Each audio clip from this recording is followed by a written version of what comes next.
Hello friends, welcome to Ojal IS.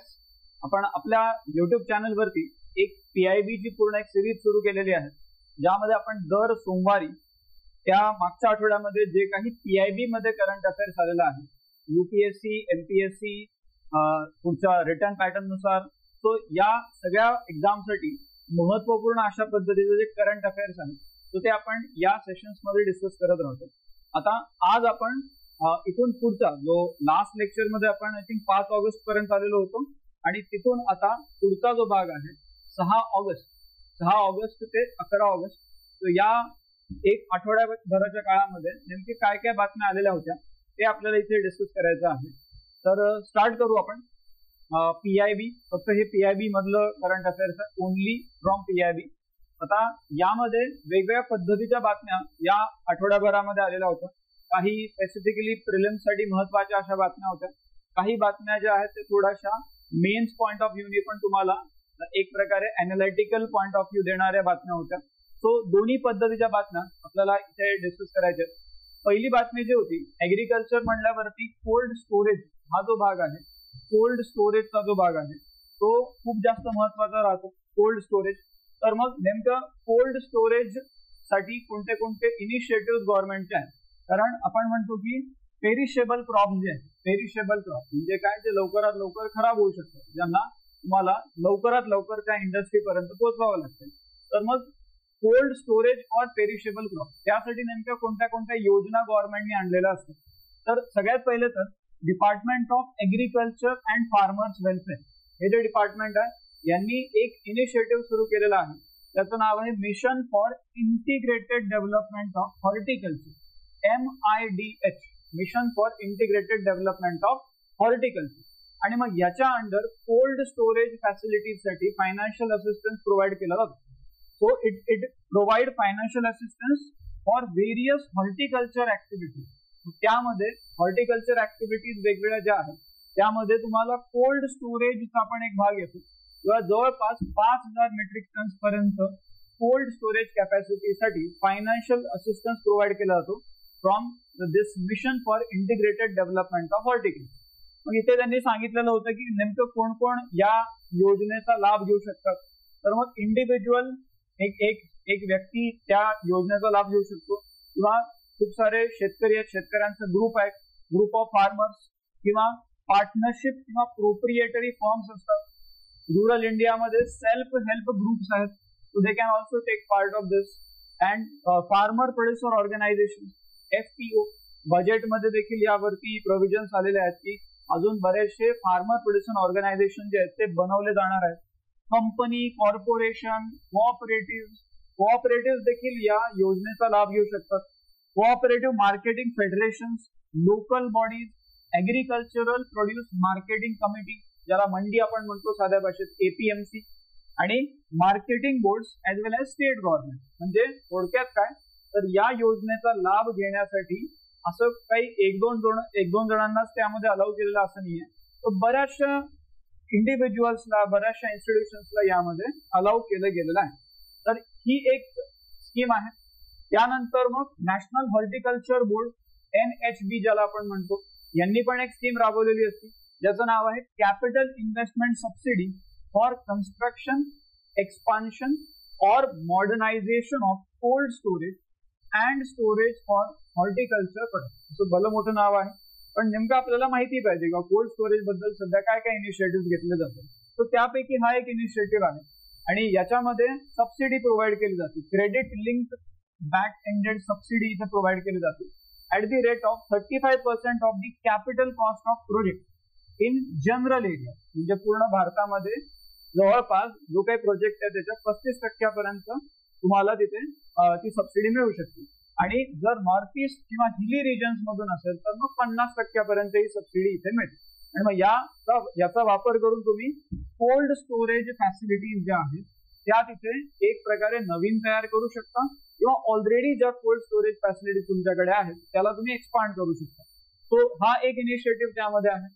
त्यानंतर हे तर ऍग्रिकल्चर मिनिस्ट्रीच्या लेवलवरती झालं, पण ministry of food processing industries जे आहे यांच्याकडून पण एक इनिशिएटिव्ह घेतला जातो. So it implement scheme for integrated cold chain food processing and preservation infrastructure. तो ही एक स्कीम आहे, ऍक्च्युली एका मोठ्या इनिशिएटिव्हचा एक कंपोनंट आहे हा. And this is basically one of the component of that is प्रधानमंत्री किसान संपदा योजना. सो या योजनेच्या under cold storage facilities develop करण्यासाठी फूड प्रोसेसिंग इंडस्ट्रीद्वारे पण हा एक इनिशिएटिव्ह चालवला जातो. आता यामध्ये मग काय म्हणलेले त्यांनी किंवा काय ऑब्जेक्टिव्ह आहे, जेव्हा आपण हॉर्टिकल्चरल डेव्हलपमेंट बद्दल बोलतोय तर हार्वेस्टिंगच्या नंतर लॉसेस तिथे नाही झाले पाहिजे.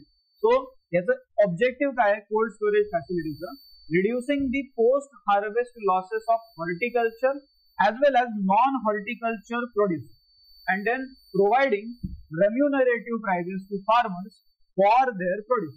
नाहीतर काय होणार, पीक घेतलं गेलेलं हॉर्टिकल्चरल क्रॉप असेल किंवा नॉन हॉर्टिकल्चर, पण पीक घेतलं गेलेलं आहे पण काही कारणास्तव ते पीक जे आहे ते खराब झालं, पेरिशेबल क्रॉप, भाज्या सडणं किंवा फळं खराब होणं. सो पेरिशेबल म्हणजे काय, लवकर खराब होणं. मग खराब जर होणार आहे तर मार्केटमध्ये त्याला कोणी विकत घेणार नाही, त्यामुळे तिथे काय होणार तर फार्मरचा लॉस होणार. सो इथे काय म्हणलं, we need to reduce that loss, आणि त्यासाठी मग हे कोल्ड स्टोरेज फॅसिलिटीज त्यामध्ये बनवल्या जातात. सो हा एक पार्ट झाला. आणि मग या सगळ्यामध्ये एक फंड पण त्यांनी मेन्शन केलेला होता, that is agriculture infrastructure fund, AIF. मग या पूर्ण वेगवेगळ्या ज्या स्कीम्स आहेत त्यांना फायनान्स प्रोव्हाइड करण्यासाठी, कारण पैसा तर लागेल या सगळ्यांसाठी. So to strengthen the agriculture infrastructure in the country, government has launched agriculture infrastructure fund, ज्यामध्ये जवळपास 1 लाख करोड एवढी अमाऊंट आहे. आणि मग इथे ते काय म्हणलेलं आहे की there is provision for loan, cold storage facility तयार करण्यासाठी या फंड थ्रू लोन प्रोव्हाइड केले जाऊ शकतात. So under this AIF there is provision of collateral free term loan, जवळपास 2 करोड पर्यंतचं लोन तिथे मिळू शकते. कोलॅटरल फी म्हणजे काही गिरवी वगैरे ठेवायची गरज त्यामध्ये नाही, आणि त्यामध्ये इंटरेस्ट सबवेन्शन पण मिळू शकते 3% म्हणजे जो काही इंटरेस्ट लागणार आहे त्यामध्ये 3% सवलत देखील मिळू शकते for creation of post harvest infrastructure, harvest झाल्याच्या नंतरचं इन्फ्रास्ट्रक्चर, ज्यामध्ये बेसिकली कोल्ड स्टोरेज देखील येतं. म्हणजे हे गव्हर्नमेंटच्या या वेगवेगळ्या स्कीम्स तिथे त्यांनी मेन्शन केलेल्या आहेत. या स्कीम्स आहेत ज्या बेसिकली पेरिशेबल क्रॉपसाठी कोल्ड स्टोरेज फॅसिलिटी प्रोव्हाइड करण्यासाठी या वेगवेगळ्या स्कीम्स गव्हर्नमेंटच्या राबवल्या जातात. ठीक आहे. सो ही पहिली बातमी. आता दुसऱ्या बातमीकडे येऊ. ट्रेड कनेक्ट ई प्लॅटफॉर्म असं त्याचं टायटल होतं, ट्रेड कनेक्ट ई प्लॅटफॉर्म. आता एकतर गव्हर्नमेंटनी हा एक प्लॅटफॉर्म बनवलेला आहे, ट्रेड कनेक्ट ई प्लॅटफॉर्म. आणि याचं पर्पज काय आहे तर इंडियामध्ये जे एक्सपोर्टर्स आहेत, इथून जे बाहेर प्रोडक्ट पाठवणार आहे, किंवा इंडियामधले जे MSMEs आहेत किंवा इंडियामधले ओव्हरऑल ऑन्टरप्रिनर्स आहेत. So aim of this platform e connect platform म्हणलं, म्हणजे कनेक्ट करणार आहे कोणाला तर इंडियन एक्सपोर्टर्स, MSMEs आणि ऑन्टरप्रिनर्स यांना कनेक्ट केलं जाणार आहे विथ व्हेरियस स्टेक होल्डर्स. तर त्यामध्ये समजा आपण म्हणलं की भारताच्या बाहेरच्या देशांमध्ये काही एम्बॅसीज आहेत, बाहेरच्या देशांमध्ये काही मिशन्स आहेत. तो आपल्याकडचे जे एक्सपोर्टर्स आहेत त्यांना बाहेरच्या देशामध्ये जे इंडियन मिशन्स असणार आहेत त्यांच्यासोबत कनेक्ट केलं जाईल. They will be connected with this organization called export promotion councils. आणि त्यानंतर गव्हर्नमेंटच्या अजून ज्या पार्टनर एजन्सीज असतील ज्या एक्सपोर्टला फॅसिलिटेट करतायत, तो त्या एक्सपोर्ट एजन्सी सोबत देखील या इंडियन एक्सपोर्टर्सना किंवा MSMEsला कनेक्ट केलं जाईल. जेणेकरून काय होणार तर अल्टिमेटली भारतामधून जे एक्सपोर्टर्स आहेत त्यांना फायदा होणार, एक्सपोर्ट भारतामधून वाढणार. एक्सपोर्ट जर वाढला तर मग आपण बघू शकतो की आपला जो त्याला करंट अकाउंट डेफिसिट जे म्हणतात ते जे आहे ते देखील कमी होण्यामध्ये मदत होईल. So the platform will provide information on trade events that are taking place in different parts of the world. आता इंडियन मिशन्स अब्रॉड सोबत कनेक्ट करणं म्हणजे काय, जगाच्या वेगवेगळ्या भागांमध्ये वेगवेगळे ट्रेड इव्हेंट होते. मग तुम्ही तुमचा जो प्रोडक्ट आहे तो त्या ट्रेड इव्हेंटमध्ये एक प्रकारे जगासमोर आणू शकता. सो त्याबद्दलची माहिती इथे मिळते. त्यानंतर मग benefits that are available due to India's free trade agreement with different countries. याबद्दलची माहिती मिळेल. वेगवेगळ्या देशांसोबत तुम्ही फ्री ट्रेड अग्रीमेंट केलेले असतील तर त्यामधून तुम्हाला नेमका काय फायदा होणार तो त्याची माहिती यामध्ये मिळणार. And also other international trade related information, किंवा सध्या मार्केट सिच्युएशन काय आहे त्या रिलेटेड काय काय डेटा आहे, तर या सगळ्या गोष्टी ज्या आहेत या प्लॅटफॉर्मवरती तिथे प्रोव्हाइड केलं जातं. याचं नाव काय आहे तर ट्रेड कनेक्ट ई प्लॅटफॉर्म. कोणाला कनेक्ट केलं जाते हे महत्वाचं आहे. ठीक आहे. आता यामध्ये मग इंडियन एक्सपोर्ट्सला वाढवण्यासाठी नेमकं गव्हर्नमेंट सध्या काय करतं, कारण एक्सपोर्ट वाढवणं हे महत्वाचं आहे. इव्हन आत्ताचे इकॉनॉमिक सर्वे आणि बजेटमध्ये तुम्ही बघितलं तर एक्सपोर्ट वाढवण्याबद्दल तिथे बोललं जातं. They are talking about the current account deficit. So in that case ministry of commerce यांच्या थ्रू नेमके इंडियन एक्सपोर्ट प्रमोट करण्यासाठी काय काय इनिशिएटिव्ह घेतले गेलेले आहेत. पहिले तर नवीन फॉरेन ट्रेड पॉलिसी आलेली आहे. नवीन फॉरेन ट्रेड पॉलिसी जे 31 मार्च 2023 ला तिथे लॉन्च केली होती आणि आता ऍप्लिकेशन सुरू झालेलं आहे 1 एप्रिल 2023 पासून. तो ही एक पॉलिसी आहे फॉरेन ट्रेड पॉलिसी. याचे फीचर्स देखील विचारले जाऊ शकतात परीक्षेमध्ये. त्यानंतर assistance provided through several schemes, वेगवेगळ्या स्कीम्स राबवल्या जातात. जसं trade infrastructure for export scheme, त्याला टाईज म्हणतात. आणि दुसरी एक स्कीम आहे market access initiative, MAI, market access initiative scheme. तर या दोन स्कीम ज्या आहेत या राबवल्या जातात in order to promote the export. आता इथे त्या बातमीमध्ये ते सगळं एक लार्जर व्ह्यू देत होते, त्यामुळे याला त्यांनी अजून पुढे एक्सप्लेन नाही केलेलं आहे. बट आपल्याला हे माहिती असलं पाहिजे की एक्सपोर्ट बद्दल जेव्हा आपण वाचतोय तर या काही स्कीम्स आहेत ज्या आपल्याला वाचणं गरजेचं आहे. त्यासोबतच common digital platform for certificate of origin. बऱ्याच वेळेस काय होते की एखादा प्रोडक्ट जर तुम्ही एखाद्या मार्केटमध्ये विकताय तर तो प्रोडक्ट नेमका कुठून ओरिजिनेट झालेला आहे त्याचं ऑथेंटिकेशन तुम्हाला द्यावं लागेल. उगाच असं म्हणून चालणार नाही कोल्हापुरी चप्पल आहे, पण नेमकी कोल्हापूरमध्ये बनलेली आहे की नाही ते पण महत्वाचं आहे. Right. So the common digital platform for certificate of origin, it has been launch to facilitate trade and increase the free trade agreement utilization by the exporter. म्हणजे या सर्टिफिकेट ऑफ ओरिजिन मधून बेसिकली काय होणार तर एकतर trade facilitation होणार आहे, त्यासोबतच जे काही फ्री ट्रेड अग्रीमेंट आपण केलेले वेगवेगळ्या देशांसोबत त्याचा फायदा आपल्या एक्सपोर्टर्सला चांगल्या पद्धतीने घेतात. कारण तिथे सर्टिफिकेट ऑफ ओरिजिन जर दाखवलं जातंय तर त्या केसमध्ये एक्सपोर्टर्सला ऍडेड ऍडव्हान्टेज मिळणार. आणि मग हा जो प्लॅटफॉर्म आहे common digital platform, this same will be revamped and it will be moved to trade connect e platform, जो आपण आता डिस्कस करत होतो. म्हणजे ऑलरेडी हा एक प्लॅटफॉर्म होता, तो आता या नवीन platform trade connect e platform सोबत हा मर्ज केला जाणार आहे. आणि त्यासोबतच district as an export hub या नावाचा एक इनिशिएटिव्ह लॉन्च झालेला आहे. District as an export hub. आता हा जो इनिशिएटिव्ह आहे this is launch for identifying product with export potential in each district of country. प्रत्येक जिल्ह्यामध्ये असे काही ना काही प्रोडक्ट असतील की जे जगाच्या वेगवेगळ्या भागांमध्ये तुम्हाला एक्सपोर्ट करता येऊ शकतो. तो एक्सपोर्ट पोटेन्शियल असणारे कोणते कोणते प्रोडक्ट्स आहेत तो त्यांना आयडेंटिफाय करणं, then addressing the bottlenecks for exporting these products. म्हणजे एवढं जर एक्सपोर्ट पोटेन्शियल आहे तर मग सध्या का बरं एक्सपोर्ट नाही करत आपण, नेमके काय प्रॉब्लेम आहे तो ते आयडेंटिफाय करणं. आणि सपोर्टिंग दी लोकल एक्सपोर्टर्स और manufacturers to generate employment in the district. तर हे काही त्यामध्ये ऑब्जेक्टिव्ह या इनिशिएटिव्हचे ठेवले गेले आहेत. District as an export hub initiative. आणि जसं आपण आधी बोललो तो वेगवेगळ्या देशांसोबत फ्री ट्रेड अग्रीमेंट साईन केलेले आहेत आणि त्यामुळे देखील इंडियन एक्सपोर्ट प्रमोट होण्यासाठी फायदा होतो. सो हे काही एक लिस्ट त्यांनी प्रोव्हाइड केली होती. यामधून आपल्याला न्यू फॉरेन ट्रेड पॉलिसी त्याचे फीचर्स काय आहेत ते बघून ठेवणं गरजेचं आहे.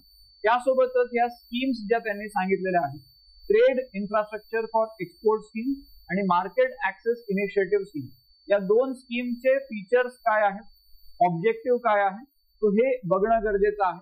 आणि बाकी फ्री ट्रेड अग्रीमेंट अगेन हे along with the further current affairs येत राहणार. जर एखाद्या देशासोबत फ्री ट्रेड अग्रीमेंट साईन केला जातोय भारताकडून तर आपल्याला माहिती पाहिजे रिसेंटली कोणत्या कोणत्या देशांसोबत फ्री ट्रेड अग्रीमेंट भारताने साईन केलेले आहे. ठीक आहे. सो ही एक ती बातमी होती.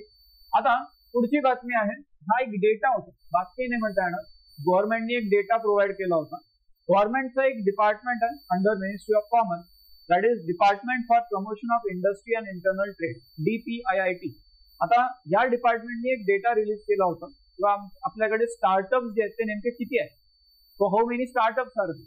सो इथे त्यांनी बेसिकली म्हटलेलं आहे की entities are recognize as startup under your startup India initiative. हा आपला इनिशिएटिव्ह आहे, त्याच्या अंडर आपण कोणत्याही एखाद्या एंटिटीला, एंटिटी म्हणजे कोणत्या एखादा लेट्स से कंपनी आहे, ऑर्गनायझेशन आहे, त्याला आपण स्टार्टअप म्हणतो या स्टार्टअप इंडिया इनिशिएटिव्हच्या अंडर. आणि हे पूर्ण रेकॉग्नायझेशन नेमकं कोण करते जर विचारलं की एखाद्या ऑर्गनायझेशनला स्टार्टअप म्हणून डिक्लेअर करण्याचं काम कोणाचं आहे, so it is basically done by department for promotion of industry and internal trade.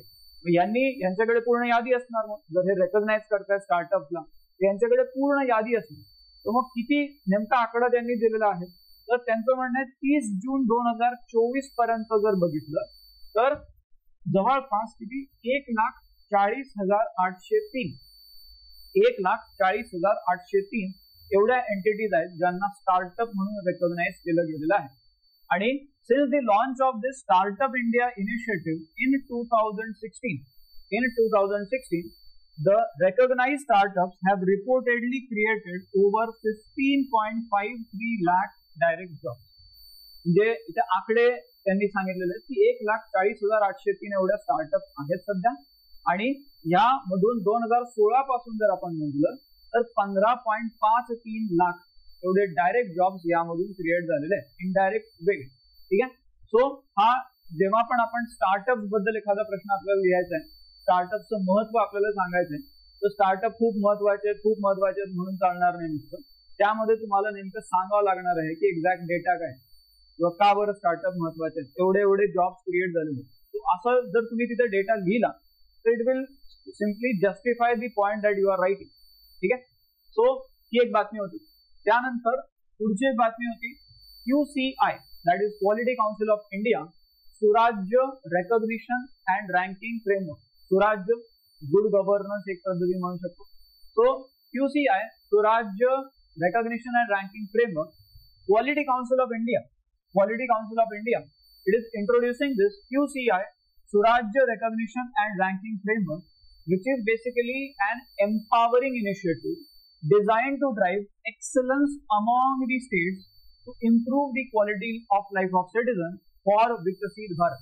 असं त्यांनी इथे स्टेटमेंट दिलेलं होतं. थोडक्यात काय, सुराज्य म्हणजे काय, एक चांगलं राज्य, गुड गव्हर्नन्स ज्याला आपण म्हणतो.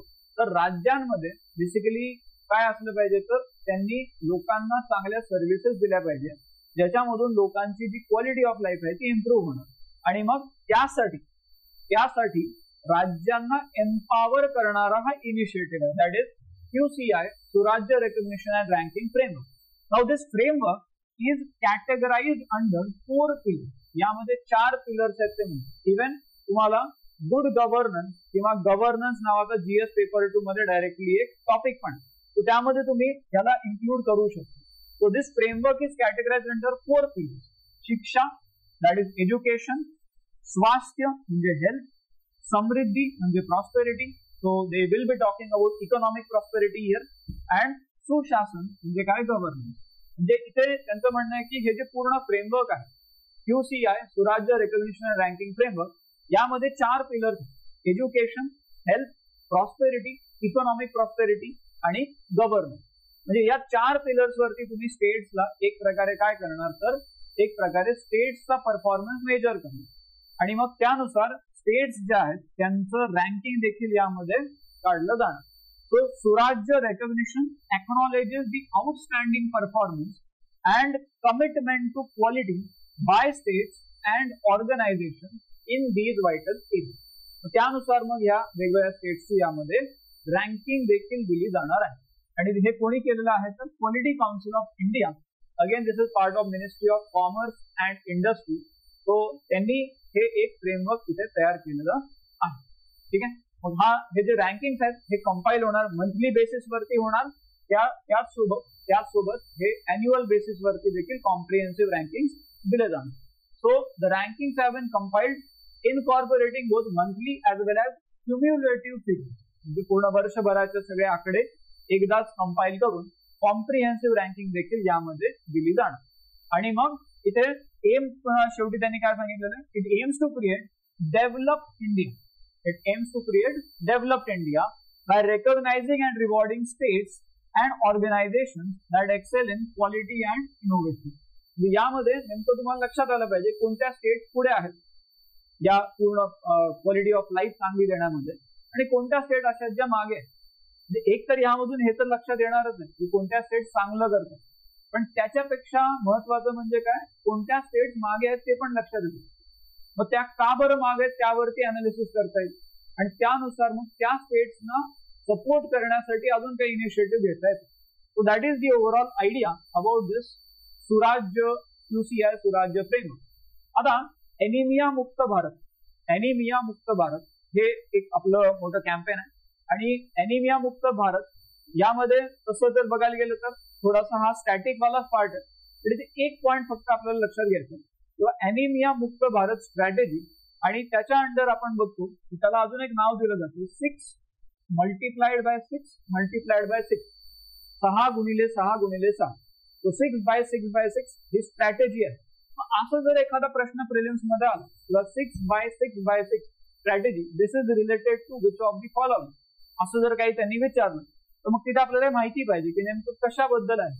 तर दिस is related to anemia Mukt Bharat campaign आणि यामध्ये मग 6 बेनिफिशियरी ग्रुप आहेत, 6 वेगवेगळे इंटरव्हेन्शन्स यामध्ये घेतले जातील आणि 6 वेगवेगळे इन्स्टिट्यूशनल मेकॅनिझम्स यामध्ये आहेत या सगळ्या स्कीमला, या सगळ्या कॅम्पेनला इम्प्लिमेंट करण्यासाठी. बाकी हे सगळं स्टॅटिकचा पार्ट आहे, हा तसंही पुढे येत राहील, बट हे लक्षात ठेवा फक्त 6 by 6 by 6 strategy this is related to anemia Mukt Bharat. ठीक आहे. ओके. आता अजून एक इथे टायटलच त्या बातमीचं असं होतं, अपडेट ऑन सर्व दवा सेवन. सर्व दवा सेवन याला इंग्लिशमध्ये म्हणतात mass drug administration, MDA. So सर्व दवा सेवन याला मास ड्रग ऍडमिनिस्ट्रेशन म्हणतात. It is one of the key strategy for elimination of lymphatic filariasis. Lymphatic filariasis, तो हा जो आजार आहे फायलेरियासिस, फायलेरिया ज्याला एक प्रकारे फायलेरियल वर्म असते, एक अळी असते, वर्म ज्याला आपण म्हणतो, आणि त्या वर्मच्या इन्फेक्शनमुळे हा फायलेरियासिस नावाचा आजार होतो. जनरली बीच स्टँड मध्ये जे बीच वरती जी वाळू असते त्यामध्ये आपल्याला या वर्म्स तिथे बघायला मिळतात. So elimination of lymphatic filariasis आणि त्यासाठी सर्व दवा सेवन that is mass drug administration हा एक उपाय राहू शकतो असं ते म्हणतात. आणि ही स्ट्रॅटेजी जी आहे mass drug administration it was adopted as strategy for ELF. ELF म्हणजे काय, elimination of lymphatic filariasis in 2002. म्हणजे बरंच आधी ही स्ट्रॅटेजी आपण सुरू केलेली आहे आणि हे annually mass drug administration for elimination of lymphatic filariasis ते दिलं जातं.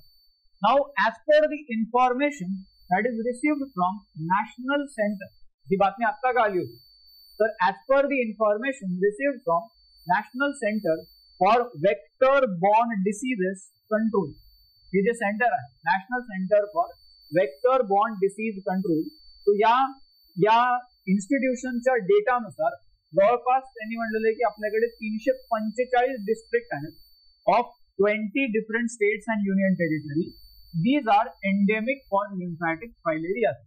म्हणजे हा ओव्हरऑल आपल्याकडे इम्पॅक्ट आपल्याला तिथे दिसतो. जवळपास 345 असे डिस्ट्रिक्ट आहेत जिथे लिम्फॅटिक फायलेरियासिस जो आहे तो एक प्रकारे बघायला म्हणतात, त्याचा प्रभाव जास्त. एंडेमिक असणं म्हणजे काय, किंवा हा आजार त्या डिस्ट्रिक्टमध्ये कुठून बाहेरून आलेला असेल की त्याच भागामध्ये तो आजार जो आहे तो सुरुवातीपासून खूप मोठ्या प्रमाणात तिथे दिसतो. तो हा काही एक डेटा त्यांनी इथे प्रोव्हाइड केलेला होता. आणि सर्व दवा सेवन याला काय म्हणतात, सर्व दवा सेवन that is mass drug administration. Again this is a general term, पण न्यूज मध्ये आलेली होती in the context of elimination of lymphatic filaria. Okay. आता पुढची बातमी आहे सायबर सिक्युरिटी बद्दलची. GS पेपर 3 मध्ये याला आपल्याला बघता येईल. GS पेपर 3 मध्ये सायबर सिक्युरिटी याचा एक डेटा होता, तो डेटा आपल्याला फक्त माहिती पाहिजे किंवा नेमके सायबर क्राईम जे आहेत ते किती झालेले आहेत. तो step to deal with cyber crime in a comprehensive and coordinated manner असं त्याचं टायटल होतं. आणि यामध्ये त्यांनी एक डेटा दिलेला होता की नॅशनल क्राईम रेकॉर्ड ब्युरो, हे नाव पुढे पण आपल्याला बऱ्याचदा न्यूज मध्ये येणार आहे. NCRB पूर्ण भारतामध्ये नेमके किती क्राईम झाले, वेगवेगळ्या पद्धतीचे किती क्राईम झाले, तो याचा पूर्ण एक रिपोर्ट जो आहे तो NCRB रिलीज करते, national crime record bureau. So it basically compile and publishes statistical data on crime.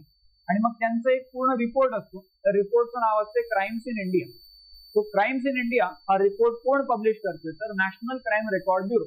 आणि मग ह्या लेटेस्ट रिपोर्टमध्ये त्यांनी नेमक्या किती केसेस रजिस्टर केल्या गेलेल्या आहेत याबद्दल इथे काही डेटा दिलेला होता.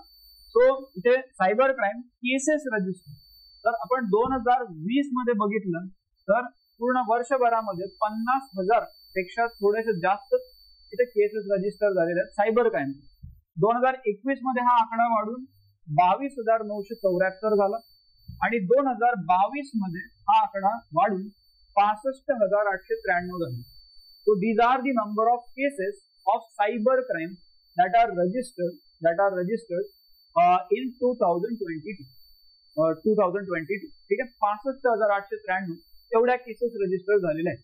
मग आता यामध्ये मग आपण हा आकडा जो आहे तो आपल्याला कसा दिसतोय, असा वरतीच जाताना दिसतो, like number is increasing.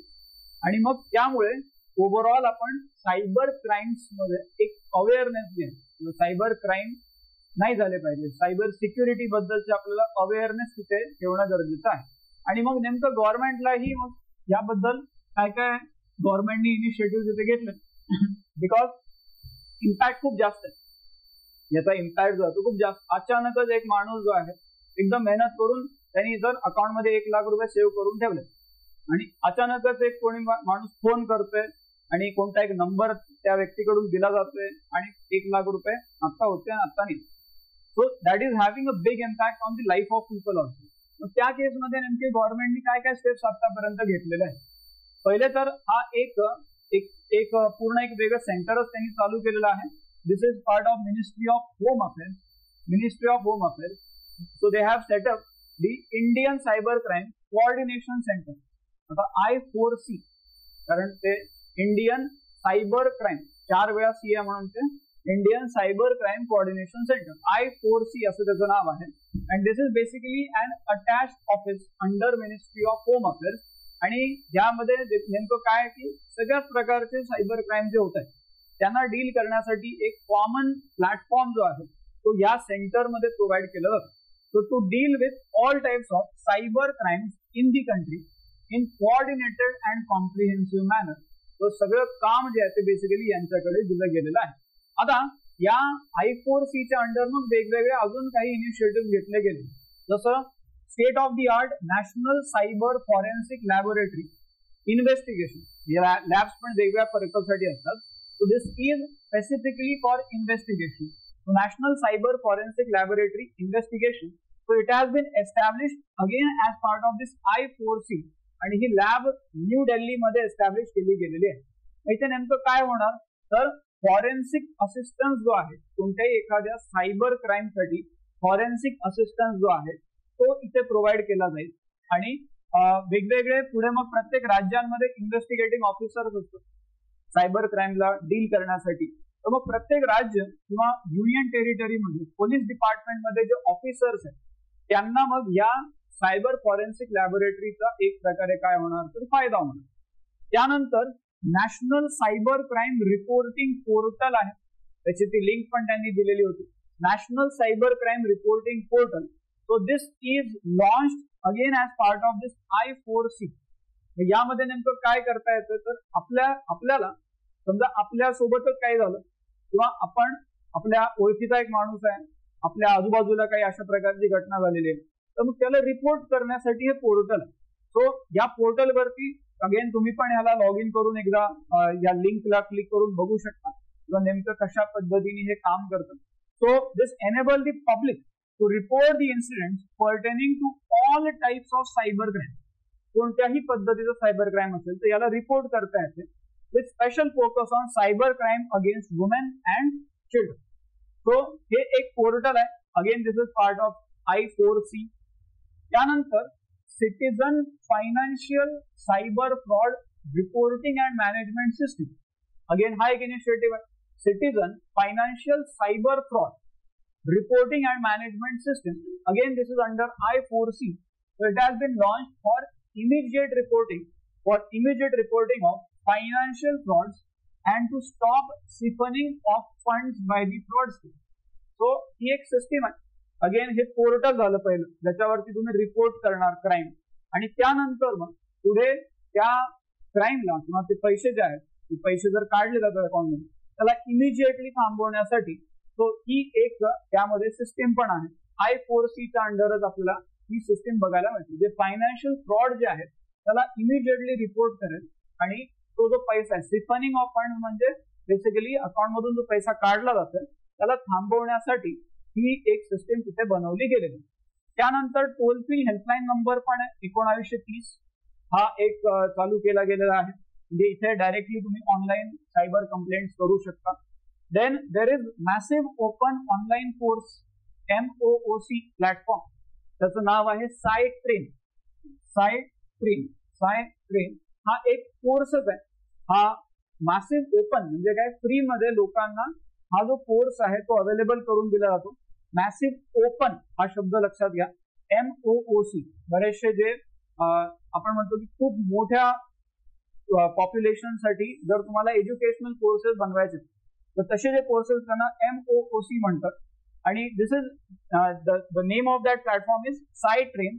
So this CyTrain portal has been develop again under I4C.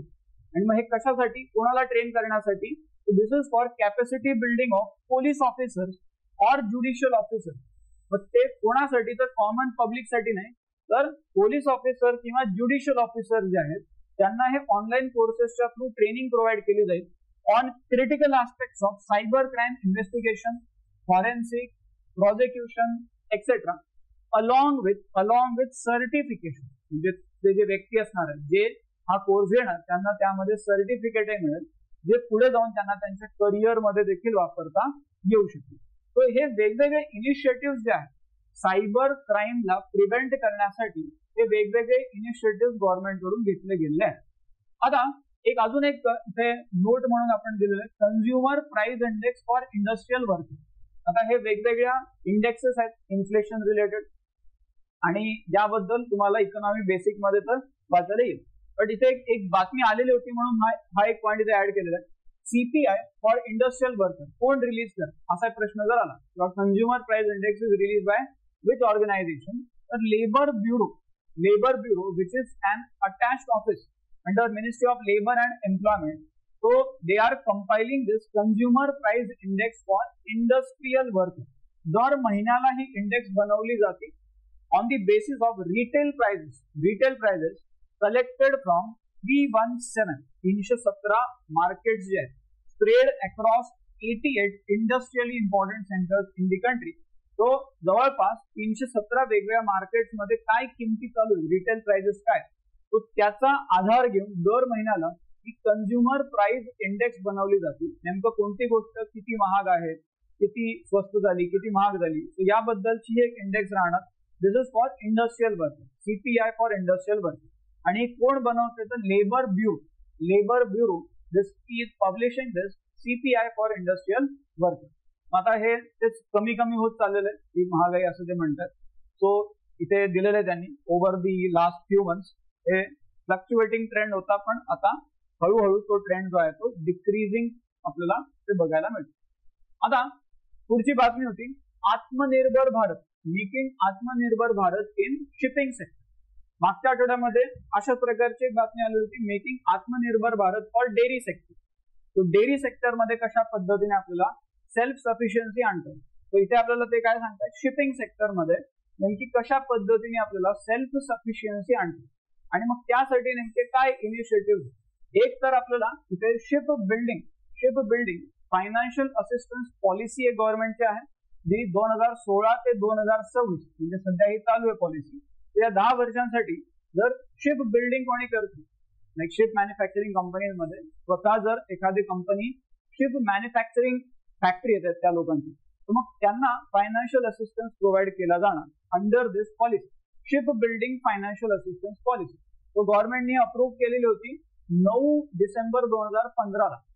Government of India approved the financial assistance policy for Indian shipyard, असं त्याचं प्रॉपर नाव आहे.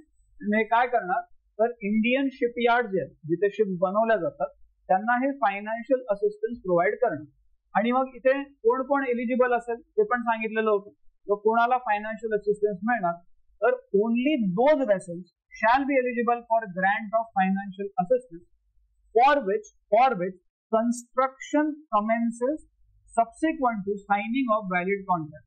म्हणजे एक व्हॅलिड कॉन्ट्रॅक्ट जर असेल किंवा एक व्यक्ती जो ती जहाज विकत घेणार आहे आणि एक व्यक्ती जो ती जहाज बनवणार आहे यांच्यामध्ये जर व्हॅलिड कॉन्ट्रॅक्ट आहे त्यावेळेसच तिथे त्या शिप बिल्डरला तिथे फायनान्शियल असिस्टन्स मिळणार. Vessels which are constructed and delivered within a period of 3 years from the date of contract are eligible for availing financial assistance under the policy. आता कॉन्ट्रॅक्ट झाला आणि 10 वर्षांनी ते जहाज दिली त्यांनी बनवून काय उपयोग त्याचा होणार नाही. तो तिथे म्हणलेलं आहे की तुम्ही लवकरात लवकर जहाज बनवून द्यायचे.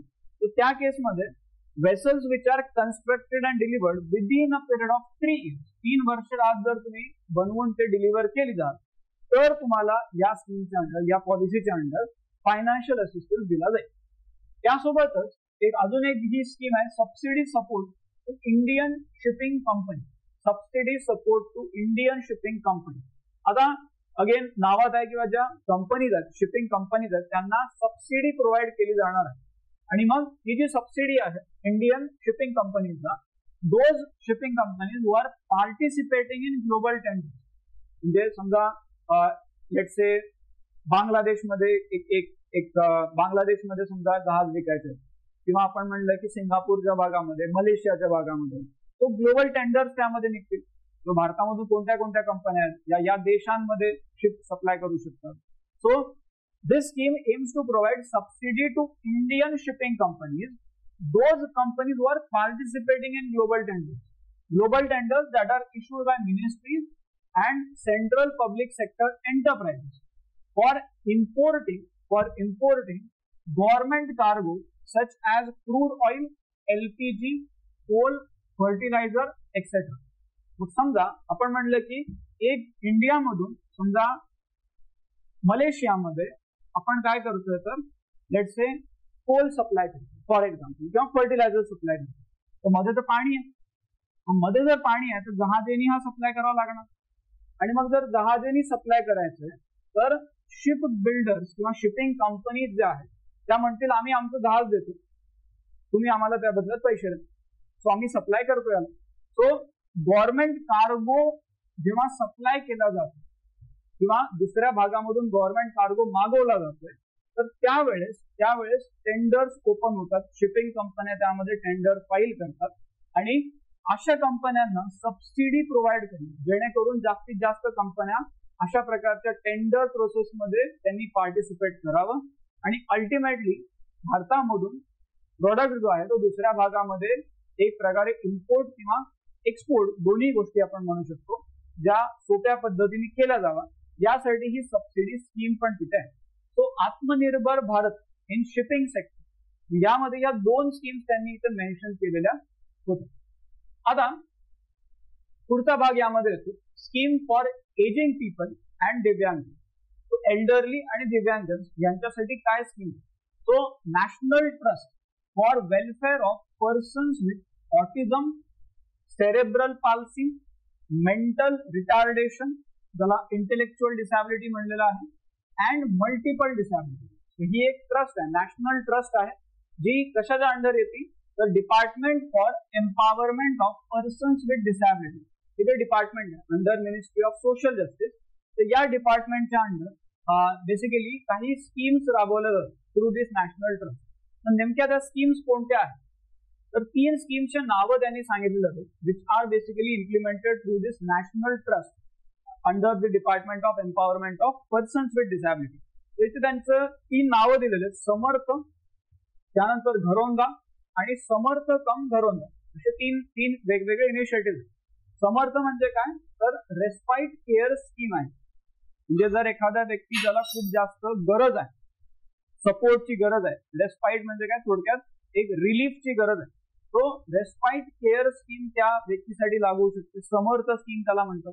त्यानंतर Gharaunda group home for adult scheme, old age home जशा पद्धतीचे असतात, group home for adult scheme that is Gharaunda for life long care and support. आणि तिसरी जी scheme as well as third scheme that is support cum Gharaunda that is residential care scheme. म्हणजे फक्त घर दिलं जाईल असं नाही, तर त्यामध्ये कम्प्लीट हॉलिस्टिक केअर देखील यामध्ये दिला जाऊ शकतो. This will be for the persons with disability who are orphan, whose families are in distress, and persons with these disabilities from households living below poverty line. जर असं असेल की persons with disability but from household which is living below poverty line, तर असे जे families आहेत त्यांच्यासाठी basically एक प्रकारे या स्कीम्स तिथे राबवल्या जातात. तो 3 स्कीम्स आहेत, समर्थ, घरोंदा आणि समर्थ कम घरोंदा, असे 3 त्यामध्ये स्कीम्स त्यांनी मेन्शन केलेल्या होत्या. Then next was manual scavenging. Manual scavenging, so इथे त्यांनी बेसिकली मॅन्युअल स्कॅव्हेंजिंग म्हणजे काय, तो त्याचा एक पूर्ण एक बॅकग्राऊंड त्यांनी दिलेला होता. अगेन हे तुम्हाला स्टॅटिक पार्ट मध्येही कव्हर होत आहे, बट हा ऍक्ट आहे फक्त माहिती असू द्या. Prohibition of employment as manual scavengers and their rehabilitation act. आपल्याकडे हा प्रॉपर एक कायदा आहे. मॅन्युअल स्कॅव्हेंजिंगला एक प्रकारे प्रोहिबिट करण्यासाठी आपल्याकडे हा एक कायदा आहे जो 2013 मध्ये आला. या कायद्यामध्ये नेमकं हजार्डस क्लिनिंग म्हणजे काय आहे, कारण तिथे शब्द येतो किंवा स्वच्छता करणं, पण अशी स्वच्छता ज्याच्यामध्ये स्वच्छता करणाऱ्याला धोका आहे, तो तसं नसलं पाहिजे, राईट. म्हणजे एखादा व्यक्ती जो आहे तो त्या ड्रेनेज मध्ये आतमध्ये जातो आणि पॉइझनस गॅसेसमुळे त्या व्यक्तीची डेथ होते. So that is hazardous cleaning. So hazardous cleaning म्हणजे काय, त्याची एक डेफिनेशन इथे त्यांनी सांगितलेली आहे. आणि मॅन्युअल स्कॅव्हेंजर म्हणजे नेमकं कोण असतं, मॅन्युअल स्कॅव्हेंजर म्हणजे कोणाला मॅन्युअल स्कॅव्हेंजर म्हणायचं, हे देखील यामध्ये त्यांनी क्लिअर केलेलं होतं. अगेन हा स्टॅटिकचा पार्ट झाला, बट शेवटी एक लाईन आलेली, as on 31st of July 2024 out of 766 district in the country, 766 जिल्ह्यांपैकी 732 जिल्हे असे आहेत, 732 जिल्हे असे आहेत, these have reported themselves as manual scavenging free. म्हणजे त्यांनी स्वतःला रिपोर्ट तरी केलेला आहे किंवा आमच्याकडे मॅन्युअल स्कॅव्हेंजिंग होत नाही. किती, 766 जिल्ह्यांपैकी 732 जिल्ह्यांनी इथे रिपोर्ट केलेला आहे that we are not having manual scavenging. ठीक आहे, तो हा एक तिथे डेटा होता. त्यानंतर कोऑपरेटिव्ह बद्दल ही बातमी आलेली होती. नंदिनी सहकार योजना, नंदिनी सहकार योजना, this is basically for women focused cooperative. तो नंदिनी सहकार योजना, this is the scheme, Nandini Sahakar scheme, Nandini Sahakar योजना, this is by national cooperative development corporation, NCDC, national cooperative development corporation. तो त्यांच्याकडून ही स्कीम तिथे सुरू केली गेलेली आहे. And this is basically women focused framework of financial assistance. या स्कीम मध्ये काय दिलं जाणार आहे, फायनान्शियल असिस्टन्स दिला जाणार आहे. त्यानंतर प्रोजेक्ट फॉर्म्युलेशन, म्हणजे for specifically for women they will create the complete project. म्हणजे समजा आपण म्हणलं की कोऑपरेटिव्ह प्रोजेक्ट, लेट्स से सगळ्यांनी म्हणलं की आम्ही काय करतो, सगळ्यांकडे जे काही लेट्स से आम्ही कपडे विणतो, मग आम्ही काय करतो, सगळे आमच्याकडचे कपडे एका ठिकाणी आणतो आणि त्या एका हेडिंगच्या खाली आम्ही त्याला विकतो, एका बॅनरच्या खाली त्याला विकतो. So that is nothing but cooperative. So त्या पूर्ण प्रोसेसमध्ये नेमकं जिथे जिथे मदत लागेल तिथे तिथे या स्कीम मध्ये हेल्प केली जाणार आहे. So it is a woman focused framework of financial assistance, project formulation, hand holding, म्हणजे लिटरली हाताला धरून जसं घेऊन जातात तशा पद्धतीने हेल्प केली जाणार आहे. And capacity development aimed at assisting women cooperative to take up business model based activities under the purview of NCDC, म्हणजे पूर्ण नॅशनल कोऑपरेटिव्ह डेव्हलपमेंट कॉर्पोरेशनच्या अंडर वेगवेगळ्या ऍक्टिव्हिटीज मध्ये वुमेन पार्टिसिपेशन यामधून वाढवण्याचा प्रयत्न केला जाणार. आता यामध्ये देर इज नो मिनिमम और maximum limit on financial assistance that will be provided to projects by women cooperative. तो कोणत्याही पद्धतीत असं नाही की एवढी अमाऊंट दिली जाणार, कमीत कमी किंवा जास्तीत जास्त, असं काहीही त्यामध्ये मेन्शन केलेलं नाही. ठीक आहे. तर एक स्कीम त्यामध्ये त्यांनी सांगितली होती.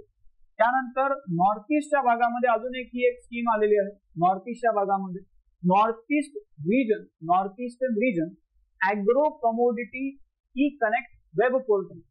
North east region agro commodity म्हणजे नॉर्थ ईस्टच्या भागामध्ये शेतीला अजून प्रमोट करण्यासाठी एक प्रकारे ही scheme north east region agro commodity e connect web portal. आता त्या भागामध्ये इव्हन पॉलिटीमध्ये तुम्हाला वाचण्यामध्ये येते नॉर्थ ईस्टर्न काउन्सिल जे आहे, north eastern council, so this is under Ministry of Development of North Eastern Region. So North Eastern Council is basically collaborating with North Eastern Development Finance Corporation Limited. So या organisation सोबत north eastern council काय करतं तर collaborate करतं. आणि मग त्यांनी हा एक डिजिटल इनिशिएटिव्ह लॉन्च केलेला आहे. तर दोघांनी मिळून हा इनिशिएटिव्ह लॉन्च केलेला आहे. त्याचं नाव आहे north eastern region agro commodity e connect. त्याला शॉर्ट फॉर्म त्याचा होतो NERACE. तो हा एक प्लॅटफॉर्म आहे. North eastern region agro commodity e connect हा एक प्लॅटफॉर्म आहे. आणि हा बेसिकली काय करणार तर जसं आपण म्हणलं की कनेक्ट म्हणजे त्या पूर्ण farmers will be connected with the market, त्या पद्धतीचा हा platform. So it is basically to provide market linkage for agricultural and horticultural products from north eastern region in both fresh and processed form. म्हणजे फक्त शेतामधलेच product ते म्हणत आहेत असं नाही म्हणत आहेत ते, तर त्यामध्ये समजा शेतातले प्रोडक्ट इंडस्ट्रीमध्ये जात आहेत, त्यावरती प्रोसेसिंग होते, तर ते प्रोसेस झालेले प्रोडक्ट देखील मार्केट पर्यंत पोहोचवण्यासाठी हा प्लॅटफॉर्म एक प्रकारे कामात येऊ शकतो. मग हा जो एक जो प्लॅटफॉर्म आहे NERACE digital platform, this is funded by, funding कोण करते तर नॉर्थ ईस्टर्न काउन्सिल करते. आणि याचं ओव्हरऑल डेव्हलपमेंट आणि याचं पुढे मॅनेजमेंट कोण करणार तर north eastern development finance corporation limited. So हे काय करणार तर त्याला डेव्हलप यांनीच केलेलं आहे आणि याचं मॅनेज देखील ओव्हरऑल हे north eastern development finance corporation ते याचं मॅनेजमेंट देखील करणार. फंडिंग कोणी केलेलं आहे तर नॉर्थ ईस्टर्न काउन्सिलनी याचं फंडिंग केलं. ठीक आहे. सो मग यामध्ये पोर्टल आहे, ऍप आहे आणि मग इथे बेसिकली काय केलं जाईल तर फार्मर प्रोड्युसर ऑर्गनायझेशन जे आहेत किंवा सेल्फ हेल्प ग्रुप आहेत किंवा ऑन्टरप्रिनर्स आहेत ऍग्रिकल्चर फील्ड मधले, तो त्यांना बेसिकली एक प्रकारे स्वतःचे प्रोडक्ट्स जे आहेत ते शोकेस करता येतील ऑनलाईन प्लॅटफॉर्म वरती, म्हणजे जास्तीत जास्त लोकांपर्यंत प्रोडक्ट पोहोचतील. मग जे बायर्स आहेत तर ते बायर्स ते प्रोडक्ट जे आहेत ते सहजासहजी बघू शकतील आणि त्यामुळे जे मिडलमॅन आहेत त्यांचा रोल यामध्ये कमी होणार. त्यानंतर अल्टिमेटली बिझनेस जो आहे तो ऍग्रिकल्चर बेस्ड जो बिझनेस असेल तो ग्रो होण्यामध्ये मदत होईल. ठीक आहे. सो हे त्याचं एक प्रकारे ऍडव्हान्टेज आहे. त्यानंतर पुढचा मुद्दा होता digital steps to stop drug trafficking. तर सध्या ड्रग ट्रॅफिकिंगला स्टॉप करण्यासाठी नेमके काय काय इनिशिएटिव्ह घेतले जातात, ड्रग ट्रॅफिकिंगला स्टॉप करण्यासाठी नेमके काय काय इनिशिएटिव्ह घेतले जातात. तर पहिले तर हे नार्को कोऑर्डिनेशन NCORD नावाचे पोर्टल आहे. नार्को कोऑर्डिनेशन NCORD नावाचं पोर्टल आहे, ज्याची लिंकही तिथे दिलेली आहे. So it is basically gateway for all drugs and narcotics control bureau NCB related information. जी काही information related to drug trafficking किंवा नार्कोटिक्स कंट्रोल ब्युरो यांच्यातर्फे काही गाईडलाईन्स आलेल्या असतील, तो NCB related information for all 4 tiers of stakeholders, म्हणजे सगळ्यांसाठी हे एक इन्फॉर्मेशन पोर्टल आहे. तो स्टेक होल्डर्स कोण तर डिस्ट्रिक्ट लेवलला किंवा स्टेट लेवलला किंवा सेंट्रल लेवलला किंवा ड्रग लॉ एन्फोर्समेंट एजन्सीज आहेत त्यांच्या लेवलला. हे 4 tiers आहेत, म्हणजे एकदम लोकल लेवल पासून सेंट्रल गव्हर्नमेंट पर्यंत आणि त्यातल्या तुमचे जे लॉ एन्फोर्समेंट एजन्सीज आहेत त्या सगळ्यांसाठी हे जे पोर्टल आहे ते एक प्रकारे युजफुल राहते. So to assist all these law enforcement agencies, drug law enforcement agencies or other investigation agencies for investigation and proactive policing, यासाठी अजून एक इनिशिएटिव्ह जो घेतलेला आहे त्याला आपण म्हणतो national integrated database on arrested narco offenders, त्याला निदान पोर्टल म्हणतो. म्हणजे त्यातल्या जे अरेस्ट केले गेलेले नार्को ऑफेंडर्स म्हणजे ज्यांनी कायद्याचं उल्लंघन केलेलं आहे आणि त्यांना अरेस्ट केलं गेलेलं आहे, तर त्यांचा पूर्ण एक डेटा असणारं पोर्टल आहे, त्याला निदान पोर्टल म्हणतो. निदान National Integrated Database on Arrested Narco Offenders. So this portal is also developed which provides data of narcotic offenders who are involved in various narcotic offenses under Narcotic Drugs and Psychotropic Substances Act 1985. So हे दोन initiative त्यामध्ये आपल्याला बघायला मिळतात. एक तर आहे NCOD नावाचे पोर्टल आहे आणि दुसरं निदान नावाचं पोर्टल आहे. These two portals are basically created in order to tackle this problem of drug trafficking. ठीक आहे. सो इथपर्यंत ह्या काही महत्वाच्या बातम्या ज्या या आठवड्यामध्ये आलेल्या होत्या त्या आपण डिस्कस केल्या. यामध्ये इतर फाउंडेशनल लेवलवरती बऱ्याचशा बातम्या आपल्याला दिसतात की ज्या एक ओव्हरव्ह्यू देण्याचा आपल्याला प्रयत्न करतात. लास्ट वीक मध्ये अशा बऱ्याचशा बातम्या होत्या आणि या बातम्या स्पेसिफिकली आपल्याला आन्सर रायटिंग साठी महत्वाच्या राहतील. का? कारण आपल्याला उत्तर लिहिताना एक लार्जर व्ह्यू देण्याचा त्यामध्ये प्रयत्न करावा लागणार आणि at the same time for prelims आपल्याला वेगवेगळे तिथे प्रश्न विचारले जाऊ शकतात.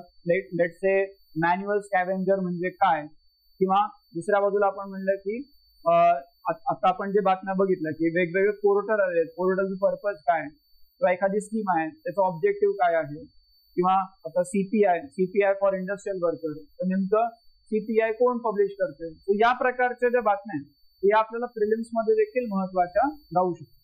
सो इथपर्यंत या आठवड्यामधला जो महत्वाचा भाग होता related to PIB current affairs तो इथपर्यंत आपण बघितलेला आहे. पुढच्या आठवड्यामध्ये इथून पुढे ज्या ज्या बातम्या येतील त्या आपण डिस्कस करत राहू. फक्त याला रेग्युलरली तुम्ही रिवाइज करणं गरजेचं आहे, कारण हा जो पार्ट आहे हा बऱ्याच वेळेस असं होतं की निग्लेक्टेड पार्ट होऊन जातो. स्पेसिफिकली जर आपण बघितलं की न्यूजपेपर आपण वाचतो, बट न्यूजपेपरला याची जोड देणं देखील तेवढंच गरजेचं आहे, because this is somehow the source for your prelims as well as mains question. ठीक आहे, तर रेग्युलरली याला बघत राहा. आता आपण इथे थांबू. Thank you very much.